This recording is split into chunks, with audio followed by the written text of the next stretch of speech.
சங்கீதம் 55ஆம் சங்கீதம் 22ஆம் வசனத்தை வாசிப்போமாக. கர்த்தர் மேல் உன் பாரத்தை வைத்துவிடு, அவர் உன்னை ஆதரிப்பார், நீதிமானை ஒருபோதும் தள்ளாட விட்டார். அல்லேலூயா. இந்த நாள்ல தேவ ஆவியானவர் நமக்கு கொடுக்கிற தேவனுடைய வார்த்தை என்னவென்றால், கர்த்தர் மேல் உன் பாரத்தை வைத்துவிடு. இன்னைக்கு உலகத்துல பிறந்த ஒவ்வொரு மனிதனுக்கும் ஒவ்வொரு விதமான கவலைகள், பாரங்கள், துக்கங்கள், வேதனைகள் நிறைய இருக்கிறத நம்ம பார்க்க முடியும்.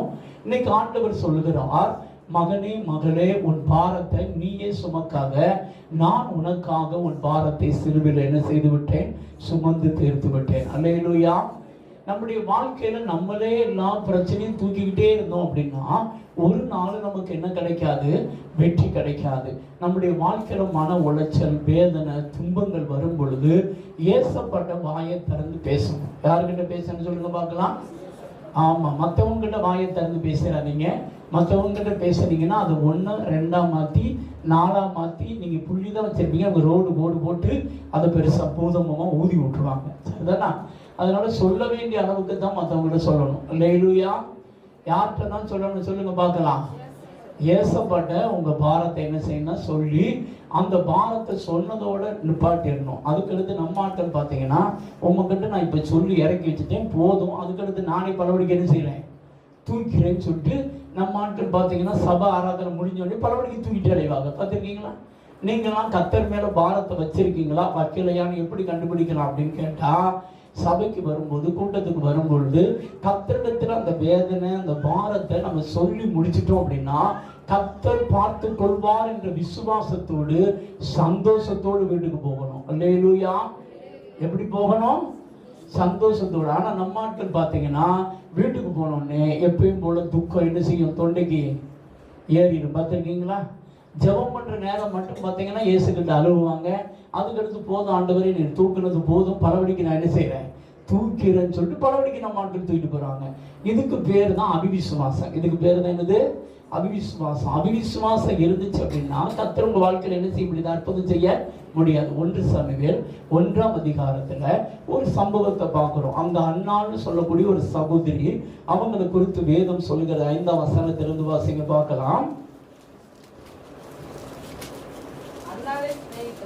அன்னாளை சிநேகித்தபடியால் இரட்டிப்பான பங்கை கொடுப்பான். கர்த்தரோ அவன் கற்பத்தை என்ன செஞ்சாரா? யார் அடைச்சதுங்க? நம்ம நிறைய வேலைகளை சாந்தாங்க என்ன செய்யறான், அடைக்கிறான்னு சொல்றோம். இல்லைன்னா மனுஷன் அடைக்கிறான் அப்படின்னு சொல்றோம். சரிதானா? எனக்கு வர வேண்டிய ஆசீர்வாதத்தை அவங்க என்ன செஞ்சுட்டாங்க, தடை பண்ணிட்டாங்க அப்படிங்க. நல்லா கவனிச்சுக்கோங்க.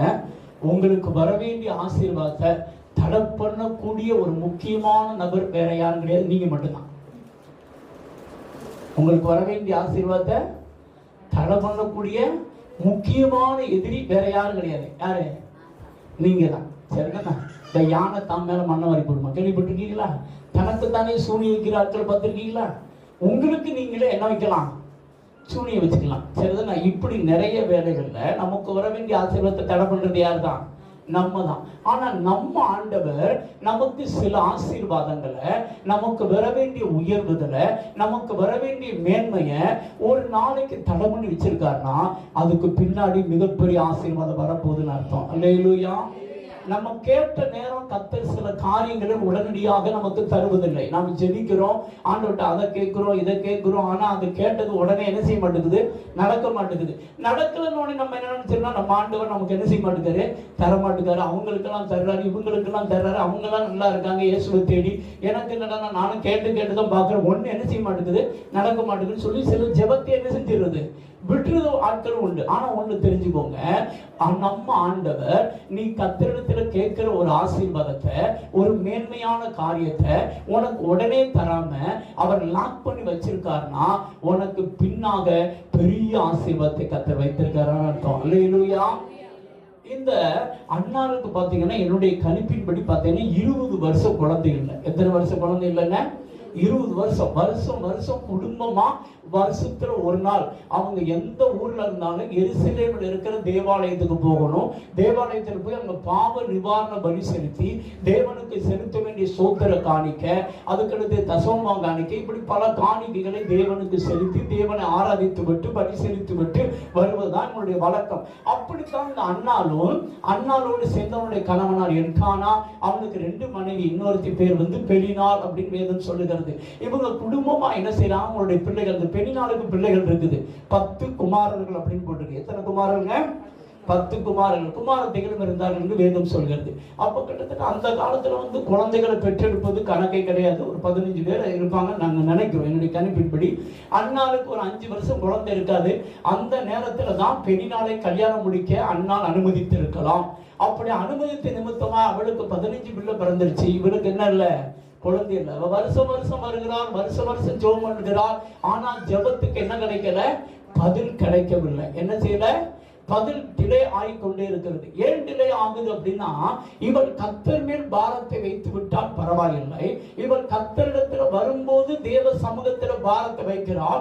அது முடிஞ்சோடனே வீட்டுக்கு போனாலும் பல மணிக்கு தான் மேல என்ன செஞ்சுக்கிட்டான், சுமந்துக்கிட்டாங்க. யார் மேல சுமந்துக்கிட்டாங்க, தான் மேலேயே சுமந்தாச்சு. அதனாலதான் கர்த்தரால என்ன செய்ய முடியல, அற்புதம் செய்ய முடியல. எப்ப கர்த்தர் அற்புதம் செய்தார் அப்படின்னு கேட்டீங்கன்னா, 18ஆம் வசனம் 19ஆம் வசனம் வாசிங்க பார்க்கலாம். 17ல இருந்து வாசிங்க பார்க்கலாம். அதற்கு ஏலி சமாதானத்துடனே போ,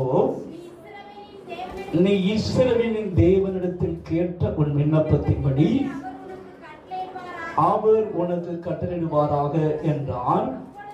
அப்பொழுது அவள், உம்முடைய அடியாளுக்கு உம்முடைய கண்களில் தயை கிடைக்க கடவுது என்றால், பின்பு அந்த ஸ்திரீ புறப்பட்டு போய் போஜனம் செய்தால், அப்புறம் அவள் எப்படி இருக்கலையாங்க, நல்லா கவனிக்கணும். நீங்க ஏசப்பாட்ட ஒரு காரியத்தை பாரத்தை இறக்கி வச்சுட்டா அடுத்து கர்த்தருக்குள்ள எப்படி இருக்கணும். சங்கீதம் 37ஆம் சங்கீதம் 4ஆம் வசனம் வாசிங்க பார்க்கலாம். 4:5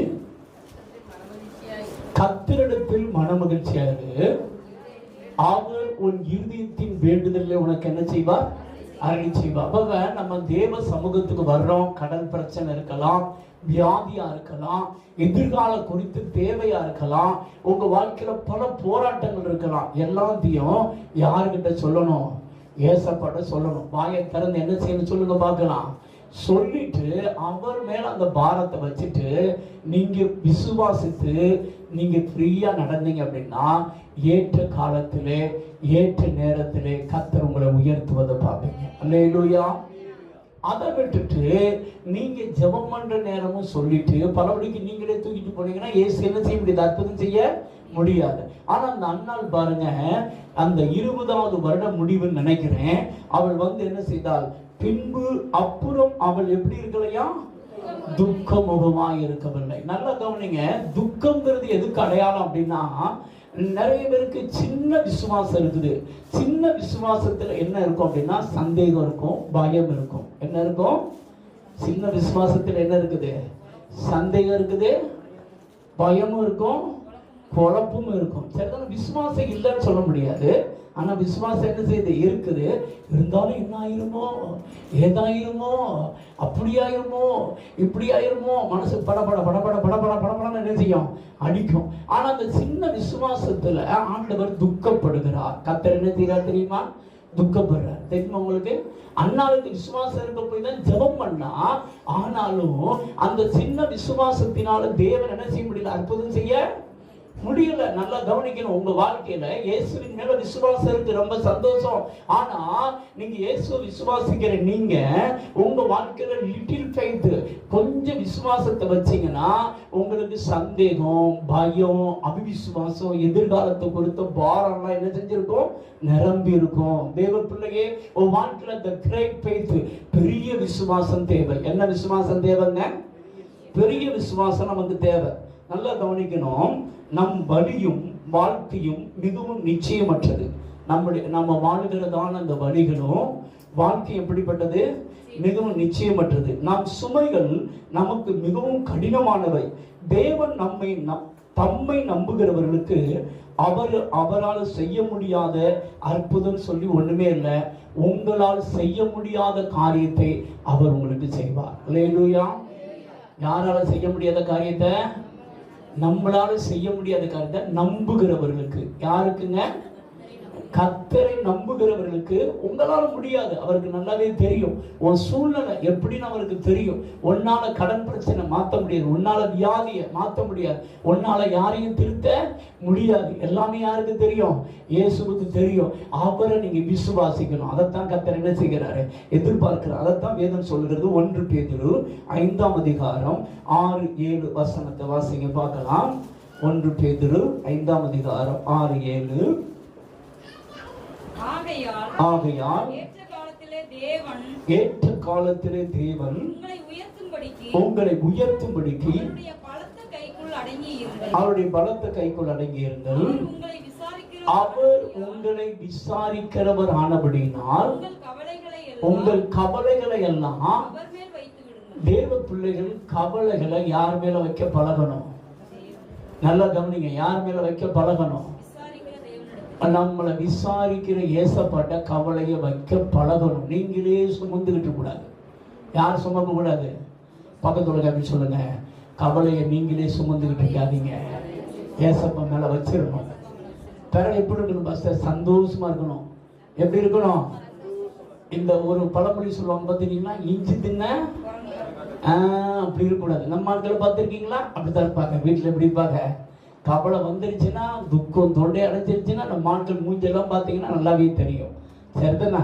ஆனால் கிடைச்சது, அவங்க விரும்பினது வந்துருச்சுன்னா 32 வருடம் தெரியும். பார்த்துருக்கீங்களா? அது வந்து எப்படி இருப்பாங்க? அப்படியே எல்லாமே போன மாதிரி இருப்பாங்க. ஆனால் ஆண்டவர் அதை குறித்து என்ன செய்யறாங்க? துக்கப்படுகிறார். அல்லேலூயா.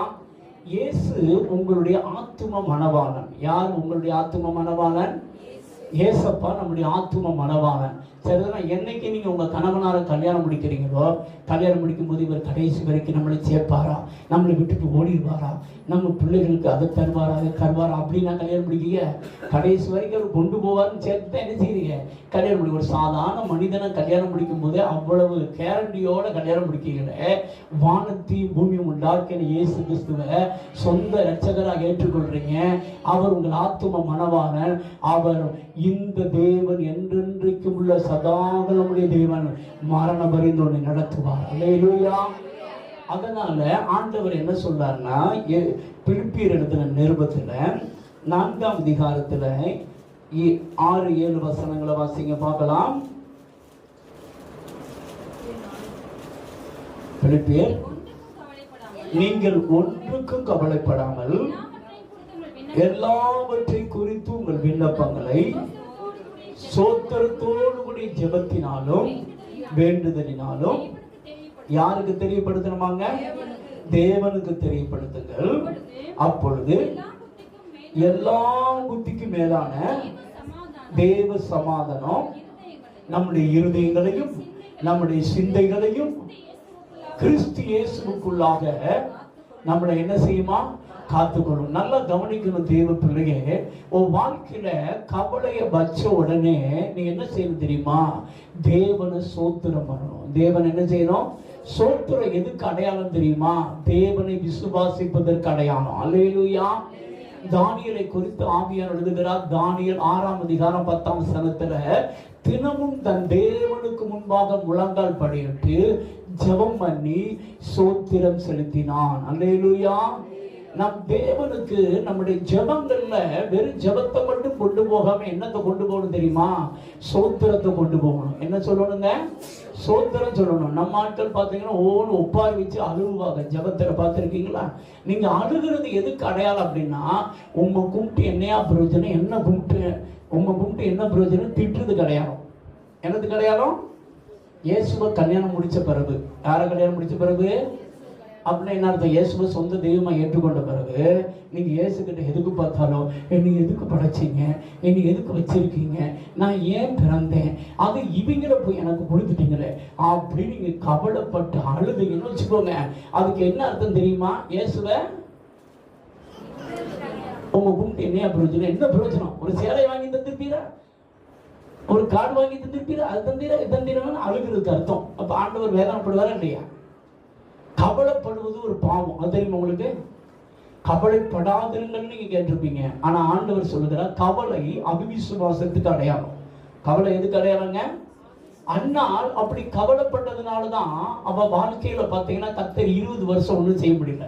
பின்பு அவள் துக்க முகமா இருக்கவில்லைன்னு பைபிள்ல போட்டிருக்கு. அடுத்த வசனம் போட்டிருக்கு பாருங்க.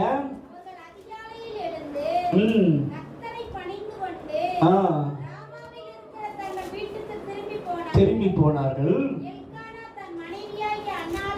அறிந்தால் கர்த்தர் அவளை நினைத்தருளினார்.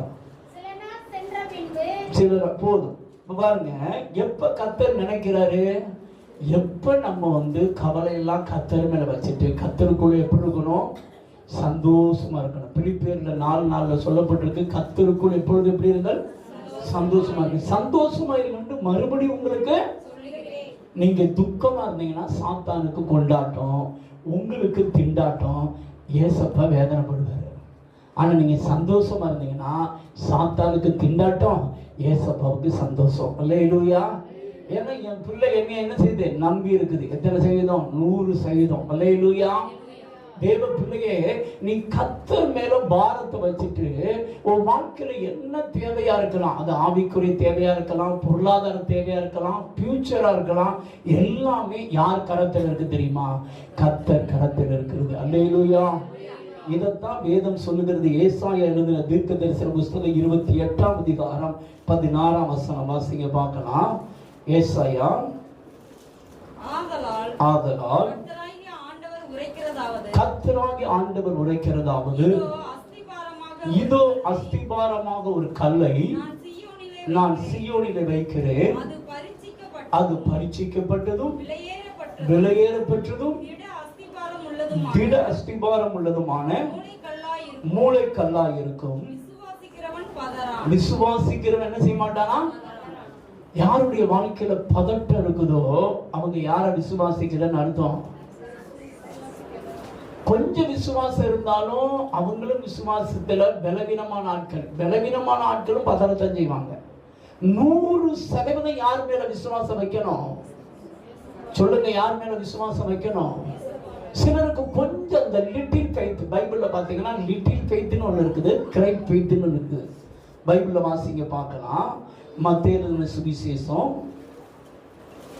8ஆம் அதிகாரம் 26ஆம் வசனத்தை வாசிங்க பார்க்கலாம். அதற்கு அவர், அற்ப விசுவாசியே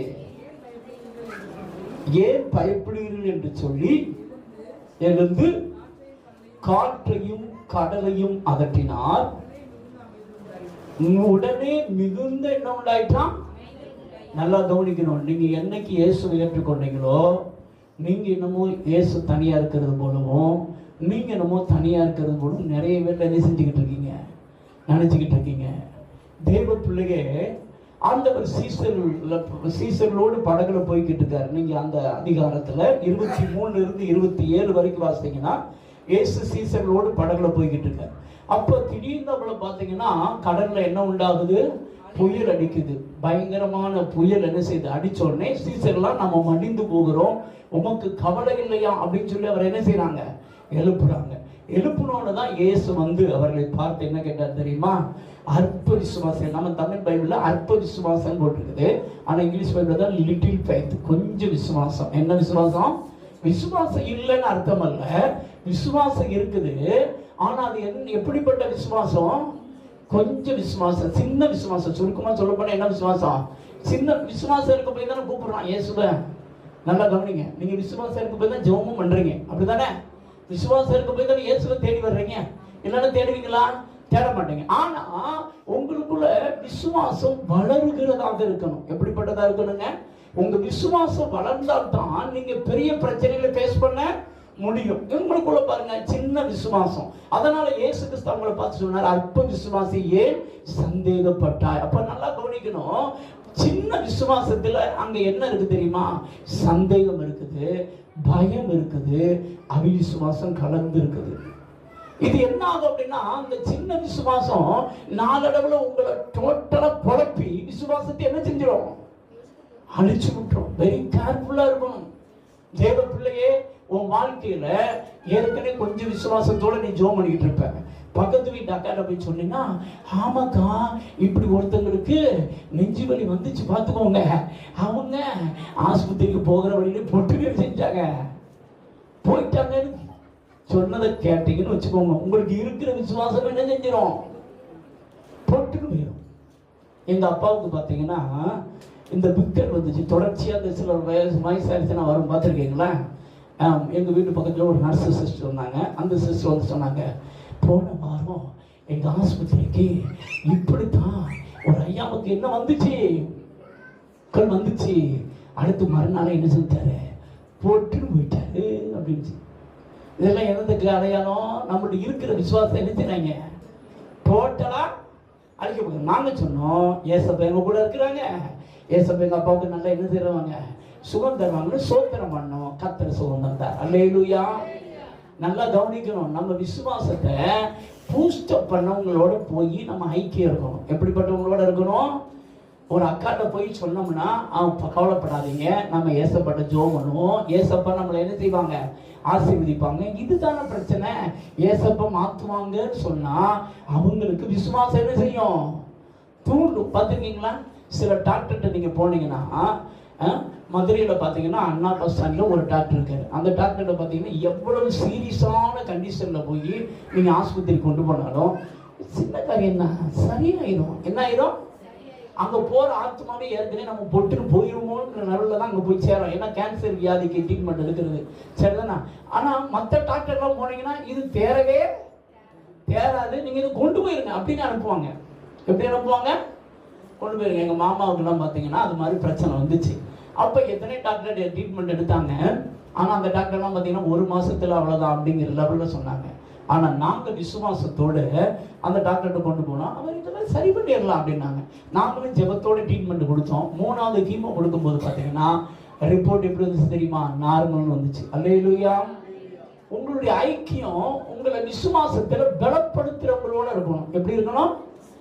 ஆமா. அதை விட்டுட்டு அப்படி ஆயிருந்தா இப்படி ஆயிருந்தா வருத்த கலக்கிறவங்களோட என்ன வச்சிடக்கூடாது, ஐக்கியம் வச்சிடக்கூடாது. ஓகே, விசுவாசத்தை ஸ்ட்ரென்த் பண்றவங்களோட ஐக்கியம் இருக்கணும். இங்க பாருங்க, இயேசு கிறிஸ்து காற்றையும் கடலையும் என்ன செய்த அதட்டினா. இன்னைக்கு ஆண்டவர் உங்களை பார்த்து சொல்லுகிறார், உன் வாழ்க்கையில எந்தெந்த காரியங்களாம் இறைந்து கொண்டிருக்கிறதோ, எந்தெந்த காரியங்கள் உன்னை மூழ்கடித்திரும் நீ நினைக்கிறியோ, என் மேல நீ விசுவாசம் வச்சேனா இன்னைக்கு நான் அதை அதட்டி அதை அப்புறப்படுத்துவேன் கர்த்தர் சொல்றார். அல்லேலூயா.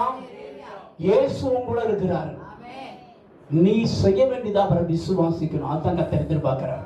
உன்னை சுத்தி புயல் அடிக்கலாம், உனக்கு விரோதமா சத்துரு எழும்பலாம், எவ்வளவு பெரிய காற்றும் கடலும் வந்தாலும் நீ மட்டும் பயப்படாம, என்ன பண்ணாம, பயப்படாம, என் கூட யார் இருக்கா, என் கூட யார் இருக்கா, இயேசு இருக்கிறார். எந்த கடலும் மற்றவங்களை மூழ்கடிக்கலாம், உன்னை மூழ்கடிக்க முடியாது. ஏன்னா இயேசு படகுல இருக்கிறார். அல்லேலூயா. இயேசு படகுல இருக்கிறதுனால எந்த புயலும் உன்னை பார்த்து சீரலாம், உன் மேல அலை அடிக்கலாம். ஆனா கர்த்தர் நீ பாதுகாப்பார் வாயை திறந்து அறிக்கை பண்ணேன்னா கர்த்தர் அந்த புயலை அகற்றுவார். அல்லேலூயா. அதனால தேவ பிள்ளைகளே, தேவன் மேல விசுவாசத்தை என்ன செய்யுங்க, அறிக்கை இடுங்கள். என்ன செய்யணும்? வேதம் சொல்லுங்க, ரோமர் 10ஆம் அதிகாரம் 8, 9, 10 வசனங்களை வாசிங்க பார்க்கலாம். ரோமர் 10ஆம் அதிகாரத்துல இந்த வார்த்தை எனக்கு சமீபமாய், உனக்கு சமீபமாய், உன் வாயிலும் உன் இருதயத்திலும் இருக்கிறது என்று சொல்லுகிறது. இந்த வார்த்தை நாங்கள் பிரசங்கிக்கிற விசுவாசத்தின் வார்த்தையே. என்னவென்றால், கர்த்தராகிய இயேசுவை நீ உன் வாயினாலே அறிக்கையிட்டு தேவன் அவரை மரித்தெழுந்து எழுப்பினார் என்று உன் இருதயத்தில் விசுவாசித்தால் ரட்சிக்கப்படுவாய். நீதி உண்டாக இருதயத்தில் விசுவாசிக்கப்படும், ரட்சிப்புண்டாக வாயினால என்ன செய்யணுமா? இப்போ வாயை திறந்து என்ன செய்யணும்? அறிக்கை பண்ணணும். இதைத்தான் சங்கீதம் 116:10 விதமாய் சொல்லுகிறது. வாசியங்கள் பார்க்கலாம். சங்கீதம் 116:10 விசுவாசித்தேன் ஆகையால் பேசினேன் என்று எழுதியிருக்கிறபடி. அப்ப தேவ பிள்ளைகள் நல்லா கவனிக்கணும். நீங்க விசுவாசிக்கிற தேவனுடைய வார்த்தையை, தேவன் மேல் உள்ள விசுவாசத்தை வாயை திறந்து என்ன செய்யணும்? அறிக்கை பண்ண பண்ண உங்களுக்குள்ள விசுவாசம் பெருகும். அல்லேலூயா. அறிக்கை பண்ண பண்ண என்ன பெருகும்? ஒருவேளை நீங்க ஒரு குறிப்பிட்ட காரியத்துல பயத்தில் இருக்கீங்கன்னு வச்சுக்கோங்க, சாத்தான் உங்களுக்குள்ள பயத்தை கொண்டு வந்திருக்கலாம், சந்தேகத்தை கொண்டு வந்திருக்கலாம்.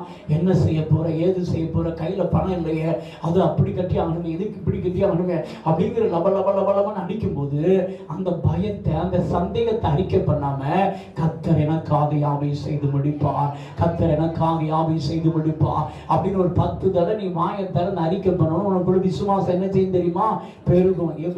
ரோமர் எழுதின நிருபம் 4ஆம் அதிகாரம் 17 இருந்து கடைசி வரைக்கும் வாசித்து பார்த்தீங்கன்னா, வாக்குத்தத்தம் பண்ணினவர் உண்மை உள்ளவர் என்று நம்பி தேவனை மகிமைப்படுத்தி விசுவாசத்தில் என்ன செய்தானா?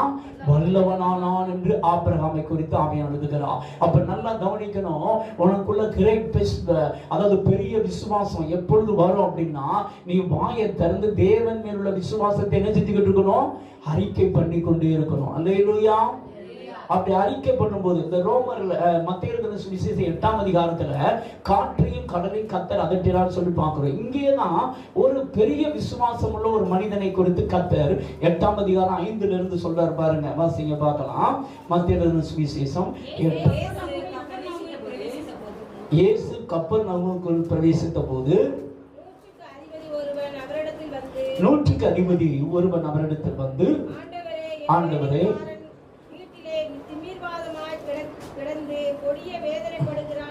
பாருங்க, வீட்டுல ஒருத்தன் திமிர்வாதமாய் கொடிய வேதனைப்படுகிறான் என்று அவரை வேண்டிக் கொண்டான்.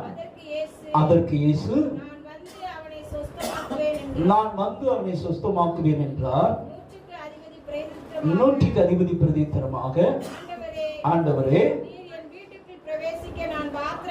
நீர் என் வீட்டுக்குள் பிரவேசிக்க நான் பாத்திரமான் அல்ல, ஒரு வார்த்தை மாத்திரம் சொல்லும், அப்பொழுது என் வேலைக்காரன் சொஸ்தமாவான். நான் அதிகாரத்துக்கு கீழ்ப்பட்டவனாய் இருந்தும் எனக்கு கீழ்ப்பட்டிருக்கிற சேவகரும் உண்டு. நான் ஒருவனை போவென்றால் போகிறான், ஒருவனை வாவென்றால் வருகிறான், என் வேலைக்காரனை இதை செய் என்றால் செய்கிறான் என்றான். இயேசு இதை கேட்டு ஆச்சரியப்பட்டு தமக்கு பின் செல்கிறவர்களை நோக்கி, இஸ்ரவேலருக்குள்ளும் நான் இப்படிப்பட்ட விசுவாசத்தை காணவில்லை என்று மெய்யாகவே உங்களுக்கு. பாருங்க, ஒரு 100க்கு அதிபதினா அவன் ஒரு புரட்சாதி, அவன் யூதன் கிடையாது. சரிதானா? 100 பேருக்கு ரோம கவர்மெண்ட்ல அவன் தான் தளபதி. அவனுக்கு கீழே 100 போர் சேவர் இருந்தாங்க. அதுல ஒரு வேலைக்காரனுக்கு திமிர்வாதம்னா கை கால் விளங்காம படுத்த படுக்கையில வேதனையோடு கிடக்கிறான், கொடிய வேதனைப்படுகிறான். எப்படி வேதனைப்படுறான்? கொடிய வேதனை. ஆனா அவன் யோசிக்கிறான், நம்ம 100 பேருக்கு அதிபதி, நம்ம சொல்றதே 100 பேர் நில்லுனா நிற்கிறான், உட்கார்னா போறான், குதிக்கினா என்ன செய்யறான்? குதிக்கிறான். ஏன் வார்த்தைக்கு இவ்வளவு பவர் இருக்குன்னா, நீர் வானத்தையும் உண்டாக்கின தேவகுமாரன், நீர் அதை சொல்வீர் என்றால் ஒரு வார்த்தை இருக்கிற இடத்துல இருந்து சொன்னா போதும், என் வேலைக்காரன் என்ன செஞ்சிருமா? சுத்தமா. யோசித்து பாருங்களேன், ஒரு புறஜாதியனுக்கு இயேசுவின் மேல இவ்வளவு விசுவாசம் இருந்தா, நீ தேவனுடைய பிள்ளை, நீ தேவனுடைய மனவாட்டியாக உனக்குள்ள விசுவாசம் எப்படி இருக்குன்னு தெரியுமா? இயேசுவே ஒரு வார்த்தை சொன்ன என் சூழ்நிலை மாறும்னு சொல்லி நீ விசுவாசத்தை அறிக்கை பண்ணணும். அல்லேலூயா. ஆனா நீங்க என்ன அறிக்கை பண்றீங்க? ஐயோ அவ்வளவுதான், நான் அவ்வளவுதான், என் பிள்ளை அவ்வளவுதான், இது அவ்வளவுதான் அப்படின்னு நம்ம பிரச்சனையை தான் பெருசா பேசுறோம். அதனாலதான் ஆண்டவர் துக்கப்படுகிறார். ஆண்டவர் என்ன செய்யறாரு? தேவ பிள்ளையே, ஒன்ன பார்த்து, உன் விசுவாசத்தை பார்த்து இயேசு என்ன செய்யணும்? சந்தோஷப்படணும், ஆச்சரியப்படணும். என்ன படணும்? அதை விட்டுட்டு உங்க விசுவாசத்தை பற்றி இயேசு துக்கப்பட்டுக்கூடாது. என்ன செஞ்சிடக்கூடாது? உங்க கவலை யார் மேல வைக்க பழகுங்க. கவலை இருக்குன்னா என்ன அர்த்தம்? உங்களுக்குள்ள லிட்டில் ஃபெய்த் தான் இருக்குன்னு அர்த்தம். என்ன ஃபெய்த் இருக்குது? கொஞ்சம் விசுவாசம். அது நிறைய பேர்ல என்ன செஞ்சிடும்? மூழ்கிடும். என்ன செஞ்சிருங்க? உங்களுக்குள்ள பயம் இருக்குதா, சந்தேகம் இருக்குதா, இயேசுவின் மேல வச்சுட்டு இயேசுவின் மேல உள்ள விசுவாசத்தை என்ன செய்யுங்க? அறிக்கை பண்ணுங்க. கர்த்தர் என்ன செய்வார்? அற்புதம் செய்ய வல்லவராக இருக்கிறார். மத்தேயு சுவிசேஷம் 14ஆம் அதிகாரம் 31ஆம் வசனத்தை வாசிங்க பார்க்கலாம். மத்தேயு சுவிசேஷம்.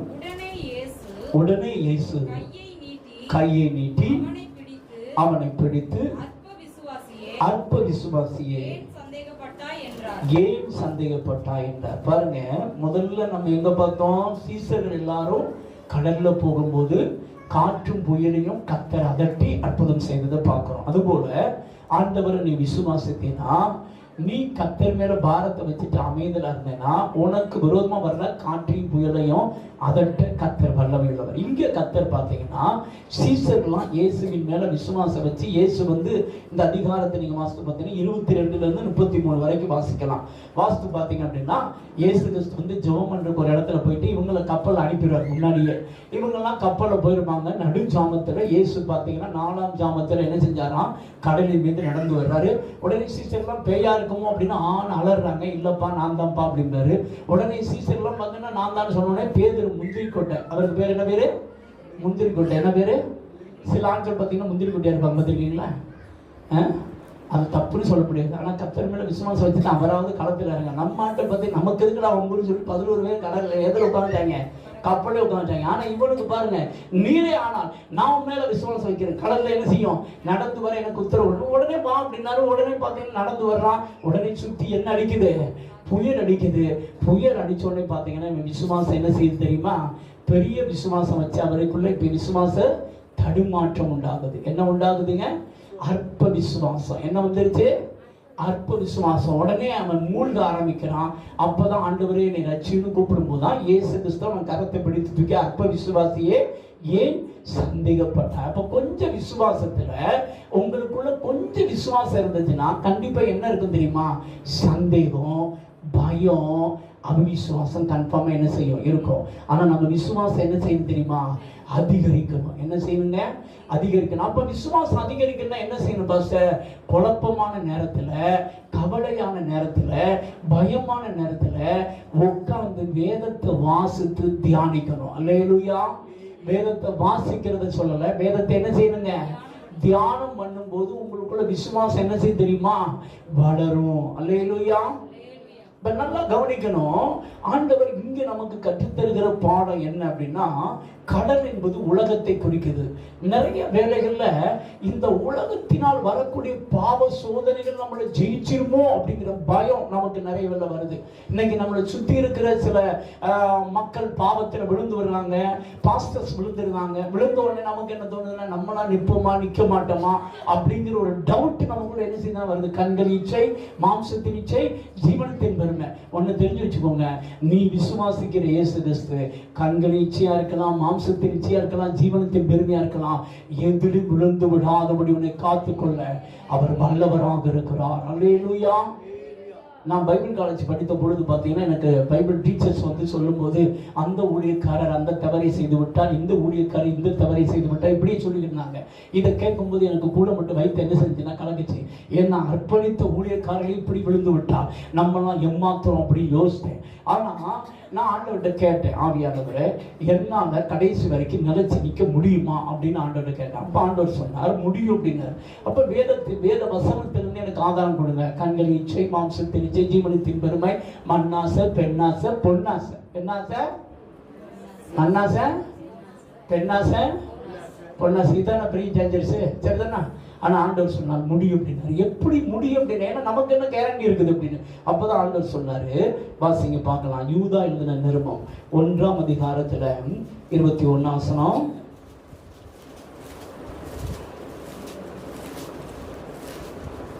தேவனுடைய அன்பிலே, யூதா எழுதின நிருபம் 24ஆம் வசனம் வாசிங்க பார்க்கலாம். வலுவாதபடி உங்களை காக்கவும் தமது மகிமை உள்ள சன்னிதானத்திலே மிகுந்த மகிழ்ச்சியோட உங்களை மாசற்றவர்களாய் நிறுத்தவும் வல்லமையுள்ளவரும். அல்லேலூயா. எனக்கு ஆவியானவர் சொன்னாரு, வலுவாதபடி உன்னை காக்கவும் தமது மகிமை உள்ள சன்னிதானத்தில் உன்னை மாசற்றவனாய் நான் நிறுத்துவோம். நான் எப்படிப்பட்டவர்? நான் எப்படிப்பட்டவர்? அல்லேலூயா. அதனால இந்த பாவம் ஜெயிச்சிரும், அது ஜெயிச்சிரும் அப்படின்னு பயப்பட வேண்டிய அவசியம் இல்லை. சாத்தான் சொல்லுவான், நீ அதில் விழுந்து விழுந்து எந்திக்கிற ஆளு, ஒன்னால இது ஜெயிக்க முடியாதுன்னு ஒரு எண்ணம் உங்களுக்குள்ள வரும். நீங்க எந்த காரியத்தில் அடிபட்டு இருந்தீங்களோ அந்த எண்ணத்தை சாத்தான் திரும்ப திரும்ப ரிப்பீட் பண்ணுவான். இது யார் கொடுக்கறது? சாத்தான் கொடுக்கறது. அப்ப அந்த நேரத்துல உங்களுக்குள்ள பயம், சந்தேகம் வந்துச்சுன்னா நீங்க விழுந்துருவீங்க. ஆனா பயம் கன்ஃபார்மா வரும். வர்ற நேரத்துல நீ யார் மேல உள்ள விசுவாசத்தை அறிக்கையிடணும்? சொல்லுங்க. இயேசுவின் மேலுள்ள விசுவாசத்தை, தேவ வார்த்தை மேலுள்ள விசுவாசத்தை என்ன செய்யணும்? அறிக்கையிடணும். டே பிசாசே, நான் விசுவாசிக்கிற இயேசு கிறிஸ்து என்னை முற்று முடிய ரட்சிக்க வல்லமையுள்ளவர். எபிரேயர் 7:25 தமது மூலமாய் தேவனிடத்தில் சேருவதற்காக வேண்டுதல் செய்யும்படிக்கு அவர் உயிரோடு இருக்கிறவராக அவர்களை முற்று முடிய ரட்சிக்க வல்லமையுள்ளவர். உங்க வாழ்க்கையில உங்களை வீழ்த்தக்கூடிய எந்த காரியமா இருந்தாலும் அது விழாதபடிக்கு, அதை நீ ஜெயிக்கக்கூடிய பலனை இயேசு தர வல்லமையுள்ளவர். அல்லேலூயா. ரோமர் 6:14 சொல்லுது, நாம் நியாய பிரமாணத்துக்கு கீழ்ப்படிராமல் கிருபைக்கு கீழ்ப்பட்டிருக்கிறபடியால் பாவம் உங்களை மேற்கொள்ள மாட்டது. உனக்கு எனக்கு ஒரு நற்செய்தி. என்னைக்கு நீ இயேசுவை ஏற்றுக்கொண்டாயோ, என்றைக்கு இயேசுவின் ஆத்தும மனவாளனா வந்து விட்டாரோ, எந்த பாவமும் உன்னை ஜெயிக்க முடியாது. அப்ப நீங்க ஒரு கேள்வி கேட்கலாம், அன்னைக்கு சிலர் விழுந்துட்டாங்களே பாஸ்டர், ஏன் விழுந்தாங்கன்னா அவங்களுக்குள்ள லிட்டில் ஃபெய்த். என்ன ஃபெய்த்? கொஞ்சம் அற்ப விசுவாசம். என்ன விசுவாசம்? நிறைய பேருக்கு நமக்கு சோதனை வரும்போது என்ன விசுவாசம் இருக்கணும்? the great faith, வளருகிறதான விசுவாசம். இயேசு கிறிஸ்து இதைத்தான் சொல்லும்போது சொல்றாரு. மத்தேயு எழுதின சுவிசேஷம் 17 ஆண்டவர் அங்க 14-21 வரைக்கும் பார்த்தீங்கன்னா ஒரு சம்பவத்தை பார்க்கிறோம். ஒரு ஐயா வந்து ஒரு வாலிபனை பிசாசை துரத்தும்படிக்கு சீசர்கிட்ட கொண்டு வரார். அப்ப இந்த சீசர்கள் பிசாசை துரத்தி பார்க்கறாங்க, போகலன்னு இயேசு கிட்ட வந்து அந்த முழங்கால் போட்டு கேட்கிறான். உடனே இயேசு பிசாசு துரத்திட்டு ஆண்டவர் அவங்களை கடிந்து கொள்கிறார். எந்த மட்டும் நான் உங்களோட இருப்பேன்? அற்ப விசுவாசிகளே அப்படின்னு கேட்கிறார். என்ன விசுவாசிகளே? ஆமா அப்படின்னு ஆண்டவர் கடிந்து கொண்டு அந்த பிசாசெல்லாம் துரத்தி முடிச்ச உடனே சீசர்கள் கேட்கிறாங்க, எங்களால ஏன் துரத்த முடியல அப்படின்னு. உடனே இயேசு சொன்னாரு, உங்கள் அவிவிசுவாசத்தினால் தான். நம்ம தமிழ் பைபிள்ல அவிவிசுவாசம் போட்டிருக்கு, ஆனா மூல மொழிபெயர்ப்புல என்ன படிக்கணும்? Little faith. என்ன ஃபெய்த்துங்க? கொஞ்சம் விசுவாசம். என்ன விசுவாசம்? பிசாசை ஏன் துரத்த முடியல அப்படின்னா, விசுவாசம் இல்லாம இருந்திருந்தா அவங்க பிசாசை துரத்துறதுக்கு ட்ரை பண்ணவே மாட்டான். சரிதானா? பிசாசு ஒருத்தவங்க துரத்த போறாங்கன்னாவே அவங்களுக்கு கொஞ்சம் விசுவாசம் என்ன செய்யுது? இருக்குது. ஆனா என்ன போராடி பாக்குறாங்க, கடைசியில் அது என்ன செய்ய முடியல? துரத்த முடியல. அதான் அங்க நடந்த சம்பவம். சரிதானா? ஆனா இயேசு சொல்லுகிறார், உங்களுக்கு விசுவாசம் வளரணும் அப்படின்னா கடுகளவு விசுவாசம் இருந்தா. என்ன விசுவாசம் இருந்தாங்க? கடுகளவு விசுவாசம் இருந்தா அந்த மலையை பார்த்து நீ பெயர்ந்து சமுத்திரத்தில் தள்ளுண்டு போய் சொன்னால் அது அப்படியாகும் என்று மெய்யாகும் உங்களுக்கு சொல்லுகிறேன். கடுகளவு விசுவாசம் என்ன அர்த்தம்? அது வளருகிறதான விசுவாசம். என்ன விசுவாசங்க? விசுவாசம் என்ன செய்யணும்? வளரணும். அல்லேலூயா. உங்க வாழ்க்கையில எவ்வளவு பிரச்சனை வரலாங்க, நல்லா கவனிச்சுக்க தேவ பிள்ளையே. உன் விசுவாசம் ஒவ்வொரு நாளும் என்ன செய்யணும் தெரியுமா? வளர வேண்டும். விசுவாசத்துல நீ என்ன செய்யணும்? வளரணும். அதுக்காக நீ என்ன செய்யணும்? ஜெபிக்கணும். அதுக்காக நீ வேதத்தை என்ன செய்யணும்? தியானம் பண்ணணும். வேதத்தை தியானம் பண்ணேன்னா நீ பாவ சோதனையா இருக்கலாம், பிசாசு சோதனையா இருக்கலாம், அது உனக்குள்ள போராட்டமா இருக்கலாம், அல்லது வெளியே நீ சந்திக்கிற பிரச்சனையா இருக்கலாம், அல்லது உன்னை சுத்தி இருக்கிறவங்க சந்திக்கிற பிரச்சனையா இருக்கலாம். எதுவா இருந்தாலும் இயேசு கிறிஸ்துவின் மூலமாய் தம்முடைய வல்லமை வெளிப்படுத்தி ஜெயத்தை தர அவர் வல்லமையுள்ளவராக இருக்கிறார். அல்லேலூயா. நீங்க உதவி செய்ய முடியாத சில ஆட்கள் இருக்கலாம். நீங்க உதவி செய்ய முடியாத ஆட்கள், ஐயோ பாவம் தம்பி தண்ணி அடிச்சுக்கிட்டே இருக்காரு, இவருக்கு நான் ஹெல்ப் பண்ணணும்னு நினைக்கிறேன் ஆனா முடியல அப்படின்னு நீங்க சொல்லலாம். அந்த நபரையும் உனக்குள்ள விசுவாசம் இருந்தா நீ அதை என்ன செய்ய முடியும் தெரியுமா? அவனை ரிலீஸ் பண்ணி ரட்சிப்புகள் நடத்த முடியும். அல்லேலூயா. உன்னை ரிலீஸ் பண்ணி என்ன செய்ய முடியும்? ஜார்ஜ் முல்லர் என்று சொல்லக்கூடிய தேவ மனிதர், விசுவாசத்துல பெரிய விசுவாசம் உள்ள தேவ மனிதர். 2000 அநாத பிள்ளைகளை வைத்து அவங்களுக்கு 3 வேளை சாப்பாடு போட்டார். அவர் ஒவ்வொரு வினாடியும் தேவ சமூகத்தில் முழங்கால் படியிட்டு தன்னுடைய தேவைகளுக்கு ஜெபிப்பார். ஒரு நாள் பார்த்தீங்கன்னா அவங்களுடைய ஆப்னேஜில் பார்த்தீங்கன்னா சாப்பாடு இல்லை, மத்தியான வேலை சாப்பாடு இல்லை. 2000 பேரும் இப்போ சாப்பாடுக்கு ரெடியாக கரெக்டாக அந்த டைம் வந்துருச்சு. இப்போ வேலையாட்கள் வந்து கேட்குறாங்க என்ன செய்யறதுன்னு. அவர் சொன்னார், எல்லாரையும் உட்கார சொல்லுங்க அப்படின்ட்டு. தட்டை எடுத்துட்டு எல்லாரும் என்ன செய்ய சொல்லுங்க? உட்கார சொல்லுங்க. எல்லாம் தட்டை எடுத்து ரெடியாக உட்காந்தாச்சு. தட்டு தண்ணி எல்லாம் ரெடியாக இருக்குது. சரிதானா? இப்ப எல்லாரும் என்ன செய்யறது? எல்லாரும் சோத்திரம் பண்ணுங்க. கண்ண மூடி எப்பயுமே ஜெபம் மட்டும் தான் என்ன செய்வாங்க? கர்த்தர் ஆகாரம் தந்ததுக்கா என்ன செய்யுங்க? சோத்திரம் பண்ணுங்கன்னு. எல்லாரும் சோத்திரம் தான் பண்ணிக்கிட்டே இருந்தாங்க பாருங்க. கதவு தட்டுற சத்தம் கேட்டது. கதவை திறந்து பார்த்தா இவங்க 2000 பேருக்குரிய அத்தனை சாப்பாடு பார்த்தீங்கன்னா பக்கத்தில் ஒருத்தங்க கல்யாண மண்டபத்துக்கு பண்ணதுல நிறைய வேஸ்டாக இருக்குது. ஆனால் அது வந்து மற்றவங்களுக்கு கொடுத்தது கிடையாது, அவங்க ஆக்குனதுலேயே அப்படி தனியாக இருந்தது. அப்படியே கொண்டு வந்து இறக்கினாங்க. 2000 பேருக்கும் கர்த்தர் தேவைகளை சந்தித்தார். அல்லேலூயா. இந்த இடத்துல வந்திருக்கிற உன்னை பார்த்து கர்த்தர் சொல்றாரு, நான் உன் தேவையை சந்திக்க முடியாதா? நீ ஏன் சின்ன தேவைக்கெல்லாம் கலங்குற? இந்த இடத்துல ஒரு நபர் கலக்கத்தோடு உட்கார்ந்திருக்கீங்க. கர்த்தர் சொல்லுகிறார், உன் குடும்பத்தை நடத்த என்னால முடியாதா? 4 பேர் தேவையை சந்திக்க என்னால முடியாதா? உன் குடும்பத்தில் இருக்கிற அனைத்து தேவைகளை சந்திக்க நான் சர்வ வல்லமுள்ள தேவன் என்று கர்த்தர் சொல்லுகிறார். உங்கள் இறுதி கலங்காது இருப்பதாக. தேவனிடத்தில் விசுவாசமாயிருங்கள், என்னிடத்தில் விசுவாசமாயிருங்கள் கர்த்தர் சொல்றார். விசுவாசத்தை விட்டுறாத. சின்ன சின்ன காரியத்துக்கெல்லாம் கலங்கி, சின்ன சின்ன காரியத்துக்கெல்லாம் கேள்வி கேட்கிற, இயேசு உனக்குள் இருக்கிறார். உன்னை அழைத்த தேவன் உண்மையுள்ளவர். நாம் உண்மை இல்லாதவர்களாக இருந்தாலும் அவர் உண்மை உள்ளவர். அல்லேலூயா. தேவ பிள்ளையே, நீயும் நானும் விசுவாசிக்கிற இயேசு எப்படிப்பட்டவர் தெரியுமா? அவர் நேற்றும் இன்றும் என்றும் மாறாதவர். அல்லேலூயா. அவர் உன்னிடத்தில் எதிர்பார்க்கிறது விசுவாசம். விசுவாசத்தோடு கீழ்ப்படிதல். நீ இதை செய்வாய் என்றால் கர்த்தர் வாழ்க்கையில் அற்புதம் செய்ய அவர் எப்படிப்பட்டவர் இருக்கிறார். அல்லேலூயா. அதனால இயேசு சொன்னார், இந்த ஜாதி பிசாசு உபவாசத்தினால் ஜெபத்தினால் அன்று வேற எந்த விதத்தில் என்ன செய்யாது. அதனால விசுவாசத்தை வளர்க்கணும், உபவாசம் போடணும். விசுவாசத்தை வளர்க்கணும் என்ன செய்யணுங்க?